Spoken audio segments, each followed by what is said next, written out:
Set me off. Welcome back to the Webby O'Neill channel. Thanks for joining us for our reaction to Erik Ten Hag's press conference. You get involved in this one with your thoughts and opinions in the chat, and we will discuss some of your comments throughout the video. The big one coming from that press conference, you've discussed it before, and it looks likely Manchester United might sign Jonny Evans up on another short-term deal. Well, the conference, what went on, was just standard, really, nice and short. But then I'm telling you now, that last question on Jonny Evans for the first time for a press conference, I've jumped up because I could not believe the question. The question itself was unusual. Is Jonny Evans signing up for a contract? What's going on? That was what was asked. Jonny Evans, who came to United as a favour to train and to look after a under-21 position as a centre-half. He's now being looked after and he likes him. That's what Erik Ten Hag said. I cannot believe what I heard. And I'm telling you, he'll tell you, I jumped up and I was going like, not mad. I've not seen you like that since we went Blackburn away and we ended up in the disabled section somehow. Listen, and you moved pretty quick that day. Yeah, I did move pretty quick that day. But I'm telling you, Jonny Evans being considered for a one-year contract and he's in negotiations, still in negotiations. That's what Erik Ten Hag confirmed today.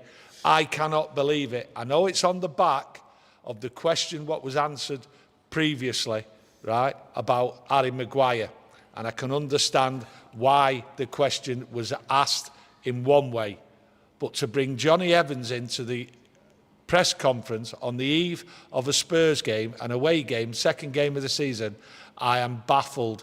To me, it looks like it was like a planted question. Like a preloaded question, maybe had been given to one of the journalists to maybe make something out of the Harry Maguire situation, is to maybe get Harry Maguire in his camp thinking, well, you know, if Jonny Evans does sign another deal, you know, what's going to happen there when, well, God forbid, you know, we have an injury crisis at centre-half and, you know, who would you rather pick, Jonny Evans or Maguire? Well, the question is, when he was... put that actually in his head, as to think it could be a decision. Well, it will be in his head because Erik Ten Hag turned round and said, I am happy to have him. I don't understand that answer. I don't understand the question.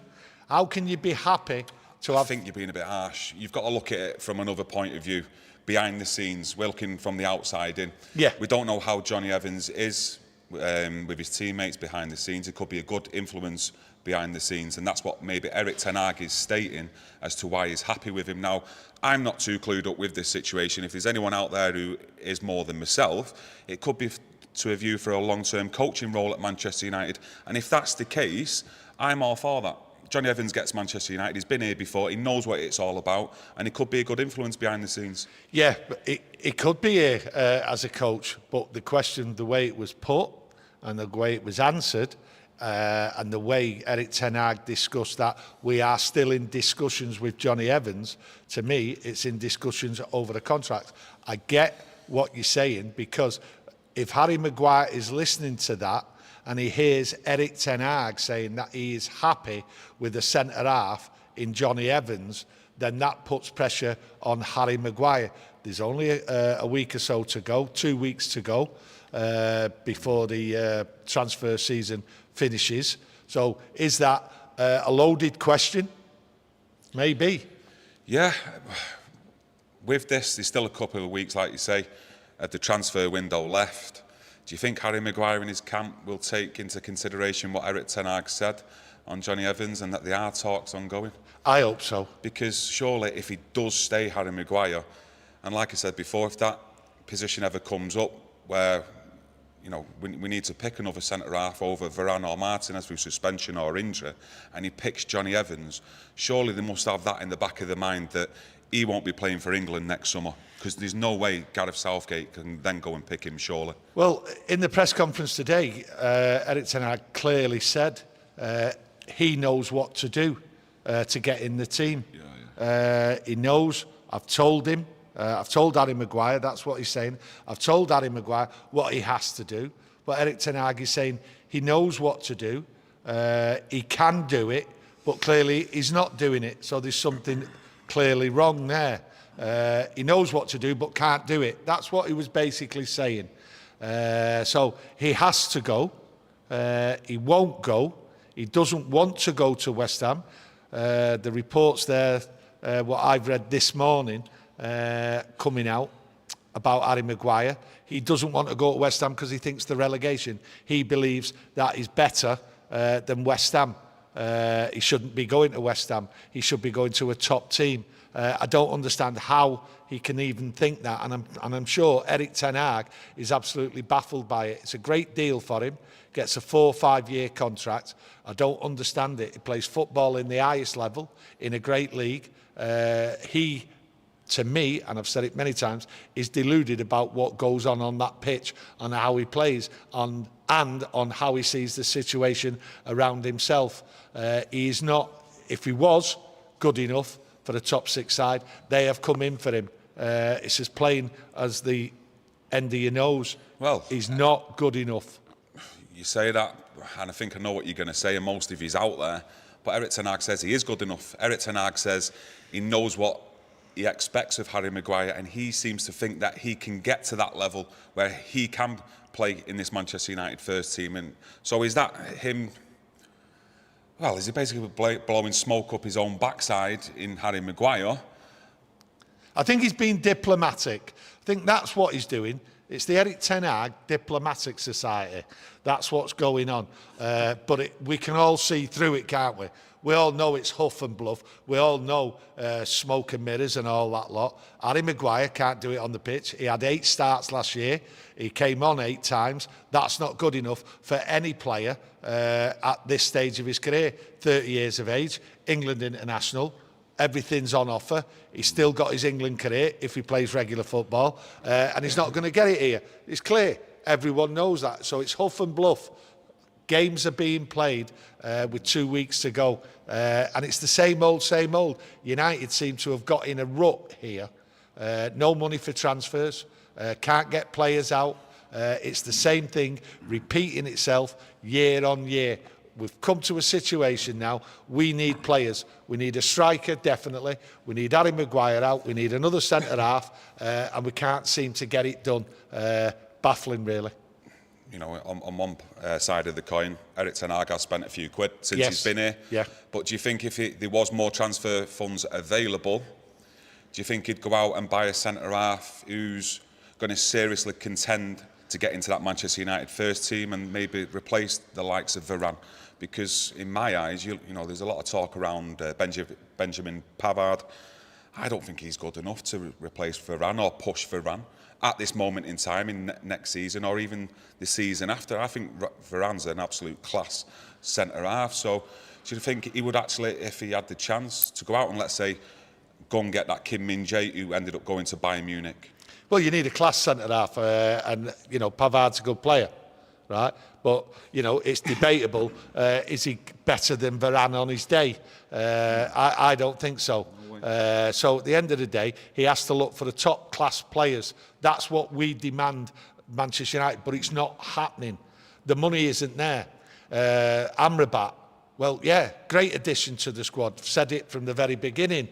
But it's not a lot of money, and we haven't got the money. And I've said it before, we haven't got the money. And people out there and people in the comments have come back and said, this is Manchester United, they can get the money, right? Well, we haven't got the money.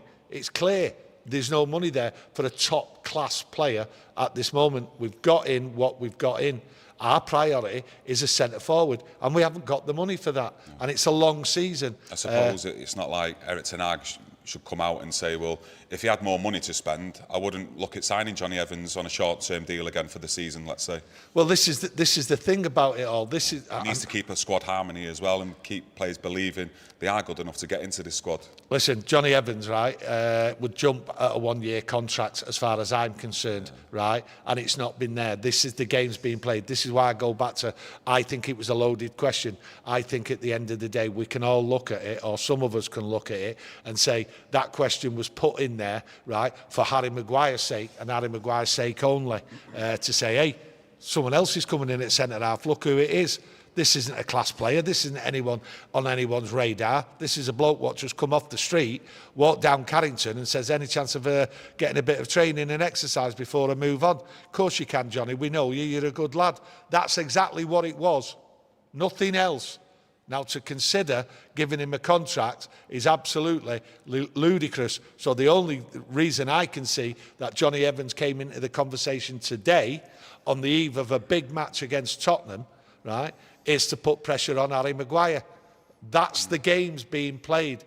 Games like that. It's a strange one because I don't. For me, I wouldn't put Jonny Evans ahead of Lindelof. I think Lindelof's a fantastic backup, me as a squad player. You know, you look at his performances at the end of last season, so it's a strange one, and it all just points to like what you're saying there, that, you know, they're making it clear to Harry Maguire in his camp that, yes, look, if you don't go, there's a possibility here, if Jonny Evans signs a deal, he's going to be put in front of you, and you're further down the pecking order. But how much does that, if that is how it is, how much of a laughingstock is Harry Maguire becoming? Yeah. And really, he shouldn't be letting himself do that, and his advisors shouldn't be letting him do that, right? But that is the big thing today. Jonny Evans in a discussion as a centre-half for Man United. And I'm not being funny here. Webby on his day is better than Jonny Evans at the moment, you know what I mean? But hey... Webby on a bad day. Yeah, at the some might say. I've seen him play, he was good. Yeah, at the moment. But the thing is, Jonny Evans, to me, is being used, and it was a poor answer at the very beginning when asked about Harry Maguire. Why didn't the transfer go through? Ten Hag completely swerved it. He never gave any explanation whatsoever, and I thought that was poor from him. And that's one of the first times I've criticised Erik Ten Hag, because I think he uses the media very well. But I've shown it up on the screen before. He says he don't know what happened with Maguire at West Ham. Harry is our player, and I'm happy he's here. We need a good squad. I don't believe that he doesn't know what happens. He's the manager. He knows everything what's going on. He's turned the club round, you know, from the young kids up to the under-21s, to the first team squad, to the scouting, to the coaching and everything. Of course he knows. So do you think he's not happy then with Maguire in his camp, and he feels that Maguire is actually blocking him from signing another centre-half for, let's say, Benjamin Pavard, Todibo, etc., who have been linked with? I think he's the same as the fans. He's fuming. I think he's absolutely fuming that he can't get on with what he needs to do because people are being stubborn for one reason or another. Yes, people might say, oh, well, you know, it's his wages, the United need to pay him off, this, that and the other. I understand all that. But the question is Erik Ten Hag happy? No, he's not happy. He's fuming. He knows what Harry Maguire is doing. He knows what's going on. But he just seems to be playing the I don't know anything game. The thing is, we've heard this, I'm happy he's here before. He said, I'm happy Ronaldo's here. He said, I'm happy David De Gea is here. Yes. And we'll look how that's worked out. So part of the game. Yeah. Part of the game. Erik Ten Hag's not going to throw anyone in. We don't really see him throw any players in and all that. He's not rash like a Mourinho who'd go in there all guns blazing and just say how it is in front of the media. No, he's keeping every players. He does it in a subtle way, doesn't he? He's doing it in a subtle way. He's keeping all the players happy. He's keeping Harry Maguire happy on a personal level with Erik Ten Hag, because at the end of the day, 2 weeks to go to the transfer window, he's thinking, I need to be on a personal level with Harry Maguire in a good place, because if Harry Maguire doesn't go, he's staying here, and I might have to use him at some point, and I'd want the best out of him possible. So it's not a bad tactic, but we can all see through it. He didn't explain proper, and for him to turn around and say he doesn't know anything why it didn't go through, then he's just hoodwinking us all and playing a game. I'm not criticising him or slagging Erik Ten Hag over it. It's just part of the game and keeping Harry, as I see it, on board on a personal level with Erik Ten Hag. I think they're both playing the game. Yeah, I'm sure there's much stronger conversations going on in the background, whether it's between Erik Ten Hag and Maguire or not. Yeah. There'll be someone in the club having a word with him. Just going to go diving into the chat. Neil Crowd says, we'll never understand why we prioritise Mount over Amrabat. Casemiro needed a partner, not a Bruno backup. I'm going to be honest, mate, I don't agree with that. I understand your point of view that we need someone in who's at a good level to come in and replace Casemiro if he's ever suspended or he gets injured or not, because we do see a drop-off when McTominay's coming in there last season, in my opinion. But I think Mason Mount gives you something totally different in that midfield that Christian Eriksen didn't give us last season. I think Mason Mount does get up in people's faces on the opposition, and he does try and retrieve the ball back.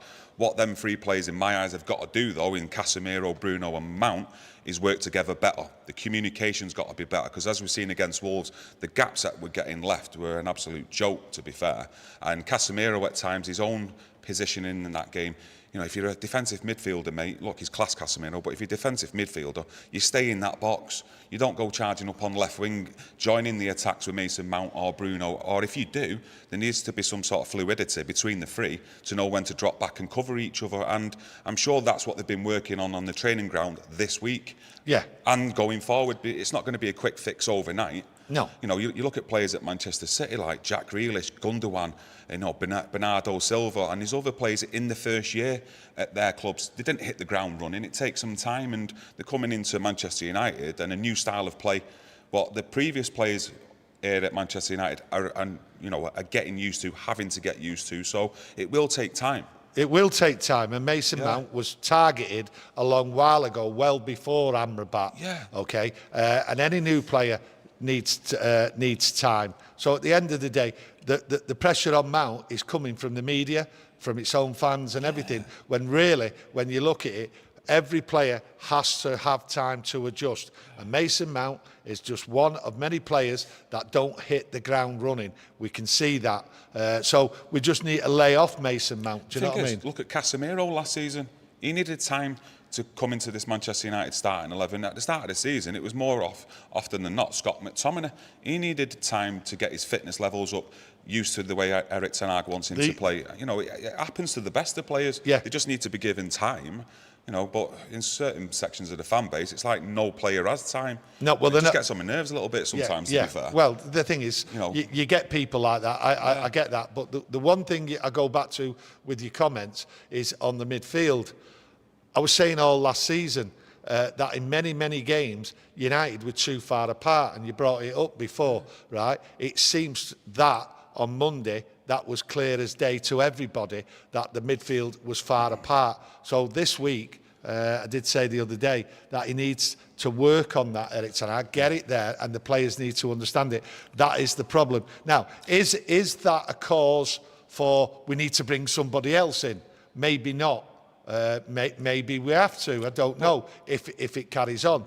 But the players need to work on it. But Erik Ten Hag needs to understand as well that formation, what he's using and his tactics, right, leaves us, especially in away games last year, right, too open. I don't think it does.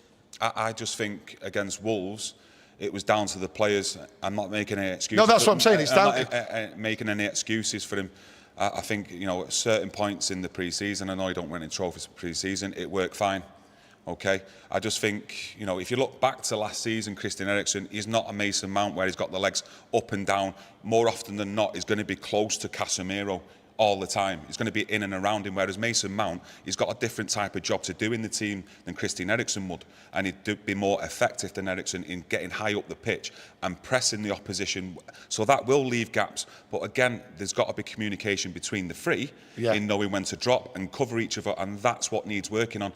You know, I've seen. But that's down to Erik Ten Hag, surely. Yeah, of course, in drumming it into him on the training pitch, and for whatever reason, it just didn't work out correctly against Wolves. But we got the 3 points. You know, I've seen reports this week of, oh, you know, we can't leave Casemiro there on his own. Yeah, I get that at the minute. He's not up to match sharpness, but when he gets up to match sharpness, Casemiro's class. Yeah. You're telling me he doesn't know how to go and cover the pitch or know where he should be positionally when we're actually facing attacks? I'm not having that. The man's classic. No. And at the end of the day, like I say, it's about communication. Yeah, it's about communication. You know, these players are good enough to the internationals. Communication all round the pitch, working together, right, and understanding the job to do. And they were slow off the mark. We all agree on that against Wolverhampton Wanderers. Right. Now, going back to me conversation about transfers and that, I don't actually think. I took over the conversation. I didn't have about Mason. That's no problem. We swing with it. We swing with. I'll get back into the chat as well shortly and have a look at some of your comments as well. We'll read some of them out. I just think when I've been looking at the chats and what people have been saying over the last week or two, I think everyone's took their eye off the ball with what we really need, and it's a striker. And I don't think we're going to get a striker. I don't even think we've officially bid for anybody out there in any position. And I think Erik Ten Hag might have to look at a striker, and I don't know who's out there available on loan. And I think he might have to do it. We've seen time and time again United managers previously bringing in strikers and that, and we've screamed abuse at it because it's not the right thing to do. But I don't see him having any other option than bringing in a lone striker because there is no money. It's officially, there is no money. So I think Erik Ten Hag at this moment will be looking at a striker, but trying to bring someone in loan. And I don't know officially who's out there, right, who's available on loan. So if you do know, let's have a few ideas thrown in, please. Yeah, I've got to admit, though, I think... No, but everyone's took their eye off the ball on this. No, of course, we said last season, and we was beating that drum for ages, that in the summer we need to get 2 strikers. But the way I look at it, it's like Erik Ten Hag always had it in his mind. He was only going to get 1 striker this summer, whether that was going to be Harry Kane or Højlund at a later date, maybe. I think he's just had that in his mind, and he thinks it was the midfield area that was more or less like a priority in there in getting players out, but bringing more quality in there. That's the way I'm seeing it, because he's not really talking about getting another striker in. He talked today in his press conference saying he's got 2 players for every position. I don't see 2 players as a number 9. Where's the 2 players for number 9 striker? And don't mention Martial, because Martial's injured. He's always injured. As soon as he starts playing, he gets injured. Yeah. Right? Can't understand it. So we haven't got 2 players. He said today we've got 2 players in every position like we should have. Well, we haven't, because you can't class Martial as a number 9, as a striker who's reliable, right, through his fitness. That's the way it is. So he's wrong in that aspect. He's not. Right? He's wrong that he hasn't got 2 strikers. The way Erik Ten Hag sees it, we've seen it in pre-season, and I said it in pre-season, going into this season, it's going to have to be worked on using Marcus Rashford as a centre forward as well. Well, and that's the way it's going to have to be, because if you look in our wide areas, we are top heavy in the wide areas with certain players. We've got Garnacho out there, Palestri, Anthony. Did I mention Sancho? We've got Rashford playing the left, but can play as a centre forward. For me, Rashford's only effective as a centre forward though when the opposition's playing a high line and he can run into the space and run in and around players.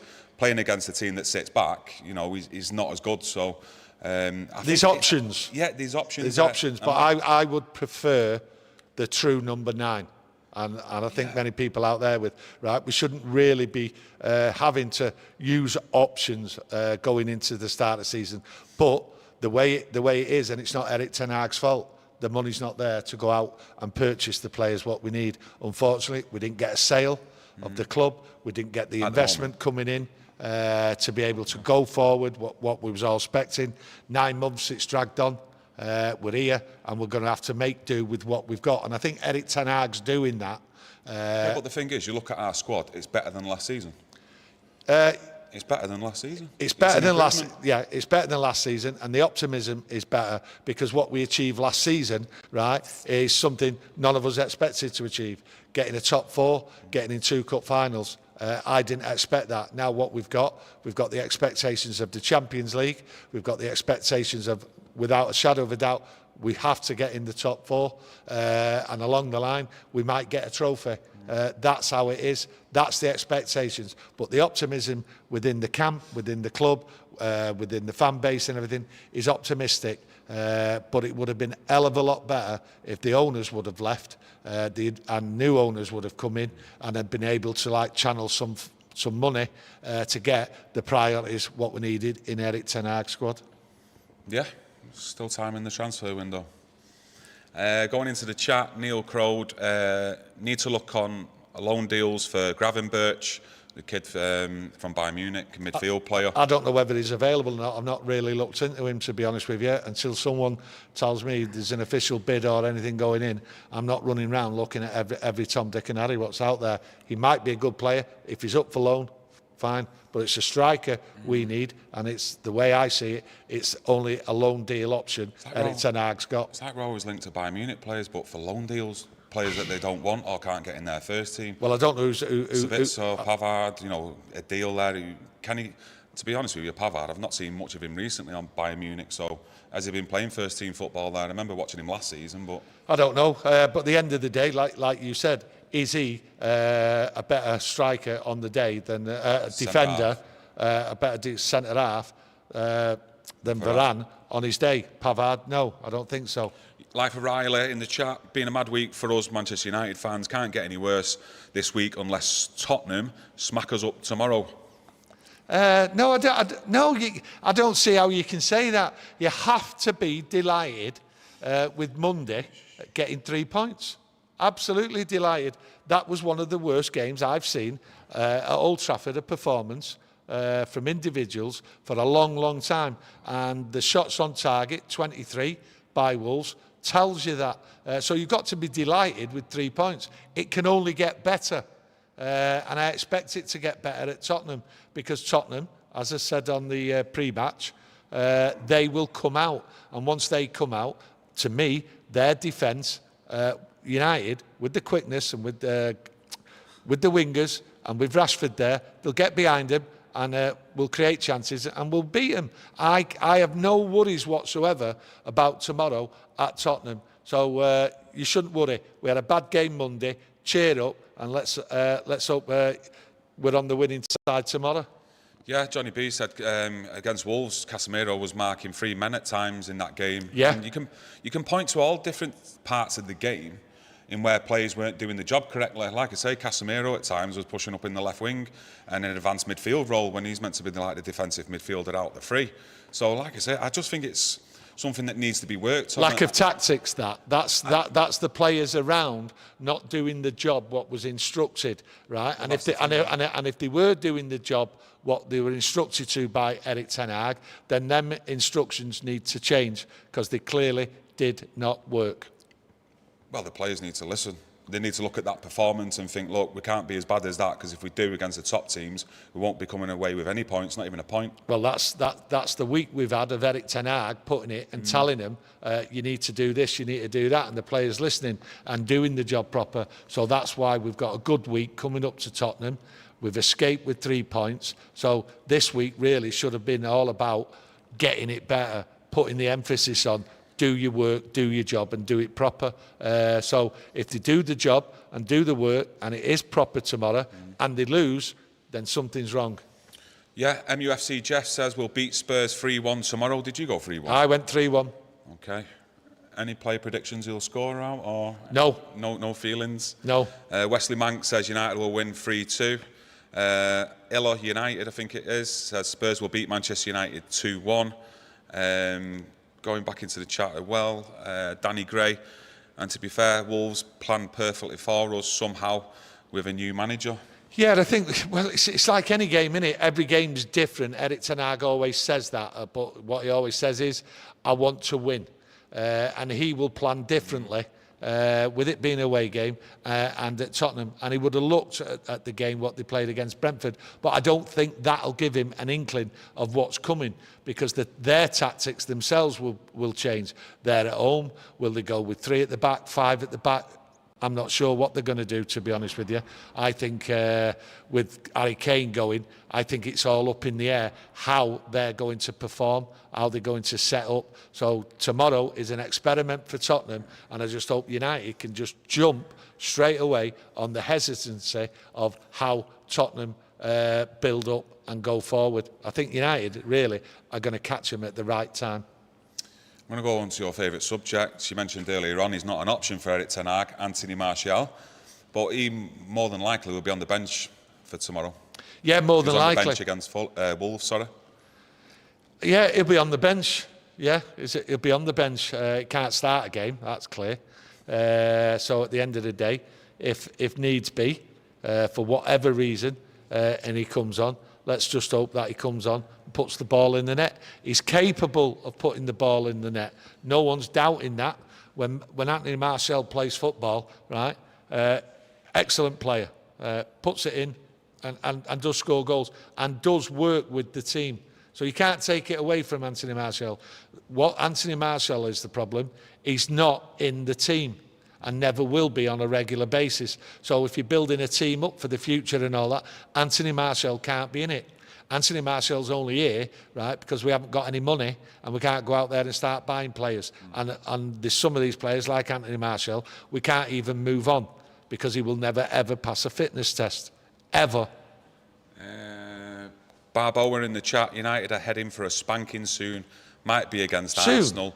United's midfield are no firepower, but I'll go back to what I said earlier on the video. Played one game. Played one game. You can see already. It's like even Lisandro Martinez. He don't look match sharp. You know, Casemiro doesn't look match sharp. These are class players. These are big players for Manchester United. And once they do get to that level of being that match sharpness, like we've seen last season, I think we'll be okay. I think if you look at any team in the Premier League, you won't find 11 players on it fully. It takes time. Some take more time than whatever. But Ten Hag did come up with a fitness reason. We've played less time in pre-season than we normally do. He's saying it's about 6 weeks, but he did mention today 4 to 5 weeks. So he's not got them up to scratch. So he did touch on the subject. So, yeah, that's his excuse or his reasoning for players not being fully up to fitness. So we expect an improvement against Tottenham, and each game we'll expect an improvement. But to expect a spanking, then I don't know who you're supporting, to be honest. You know, you're supposed to be behind your team. We've just got 3 points. You're supposed to be optimistic, not on a downer. You're supposed to expect United to improve during the week, tactically, fitness-wise and everything, and then slowly build up. So I don't know where you're coming from, to be honest. Going from one comment to another, seriously, people need to give their heads a wobble. One game, FFS. Totally agree, mate. Yeah. No, that's right. It's one game. It's the start. It's the start of the season. If you look at that Wolves game, and we spoke off camera after it, you know, last season or the season before, we'd have got beat that game. But the team stuck together. There's a bond there in that team that you can see Erik Ten Hag's created, and they still fight for each other. It wasn't perfect in the way they were playing football, and they'd done a lot of things wrong, but they still fought for each other, and they managed to get the 3 points. Well, that's the minimum you expect, fighting for each other, and I think that's all they had at the end, fighting for each other. I don't think tactically or anything it was there. I think it had all gone out the window, but the fight was there. What you need now is the fight, along with the passion and along with the tactics and the skill and the effort. So we just need more, and I expect more as it goes on. I mean, if you look at last year where we'd been beat at home by Brighton, and then we was actually going into the Brentford game. Tomorrow's not going to be like that. United are going to be better, fitter, and they're going to take it to Tottenham. And Tottenham are the one what are in worry as far as I'm concerned. Neil Crow back into the chat. Cheers for your super chats today, my mate. Thanks very much. Do you think United fear FFP punishment like Juve got? I'm not too sure where the figures and all that are and what United, to an amount, can and can't spend at the moment, because I've not seen anything out there, to be honest. I know it's there or thereabouts. I look at it that some teams have actually broken that FFP, knowing that they're breaking it, and not worried about the fine they get, because they needed a player, they needed to buy a player. So when it comes to it, I think sometimes it's not worried. Some teams, FFP is right on the money with United. They had a little bit of a fine due to that COVID rules and change and all that. Only a little fine. So did United really worry about that fine? No. So if we'd have gone over this year with the FFP, paying extra, going over the limit, would it really have bothered United if we went out there, spent money on a striker and get fined for it? Me personally, I don't think so. Yeah, Keith Ladd in the chat, showing all that from Phoenix now. It's got the picture as well. Not sure why you've got that, mate, but there you go. Liverpool, Chelsea and Newcastle will improve this season. We will do well to finish in the top 4. Newcastle, I've said to you many times off camera, one to watch out for this season, but I don't really see anything really from Chelsea at the moment. Liverpool, there or thereabouts. I can't see. Newcastle, I've said it, I think everyone's going to be shocked by Newcastle over the next 18 months and this season. But talking about Chelsea, not a chance. And I'm not talking about just because they've had 1 or 2 injuries. I just can't see Chelsea. Yeah, they haven't got European football or anything, but the team, the players, I don't see anything coming from Chelsea any way whatsoever, and people are overhyping him. So to me, Newcastle, Liverpool may have a run, may go at it. You can never count Liverpool out. I mean, you know, to go to Anfield and get a result, as we've seen, you know, there's no giving there, and it's very rare anyone comes out with it. So Liverpool will always be up there at the moment. That's how I see it. And to be honest with you, I think you might see Arsenal fall out. I think fall out the top four. I think something may go wrong there. I think if it hits a little buffer early on, I think you might see a little bit of a decline there. The pressure might turn right on them if they're not up there challenging within the first 2 months. So I think that's where you can look in the Premier League as Chelsea and Arsenal. Chelsea for a certainty. Arsenal, I think there's more pressure on them this year than there was last year. And I think if they don't get the run what they had last year, I think you'll see a bit of pressure there, and if the wheels come off. Yeah, going to wrap it up there. Anything to add before we go, though? No, I'm fine on that. And Jonny Evans, Maguire, game tomorrow? No, it's just a number 9, and I'm very disappointed. Over the summer, that's the only thing what I'm disappointed at, because it is the priority. And we've got a lot to go for, and we need a striker what can score goals. And if it's a lone striker, then you know, we need him in now. And I think Erik Ten Hag has to look at that option. Yeah, Paul W did say regarding Evans, maybe in a roundabout way, it's a way of Erik Ten Hag saying to Maguire, you're not going to be considered. We did discuss that earlier on in the video, but Quite thanks right. for joining in and getting involved in the conversation. Johnny B, top one again, lads. Much appreciated, Johnny, and everyone else for joining us today. Hopefully we got out everything we needed to. Might not have all been in a constructive way. Constructive, but not in the right order. Yeah, that's it. Is that the right word? Well, I'm using it as the right word, because whatever I say is right anyway, as you well know. Yeah, most people out there might see that as well. Yes. But in a funny way. So yeah, thanks for joining us, everyone. Smash a like if you've enjoyed today's video, and we will be back tomorrow straight after the game. I think we'll do a live stream tomorrow straight after the game. Doing a live. Another game going on after it, so some of you might be watching that. So we'll get a live done straight after the game. No, they won't. They'll be watching us. Yeah, or they might be out having a drink. It's Saturday night. But we will do a live stream straight after the game, so you can come and join us and get your thoughts and opinions in on that Manchester United win. Yes. See you tomorrow. Thank you. Thank you.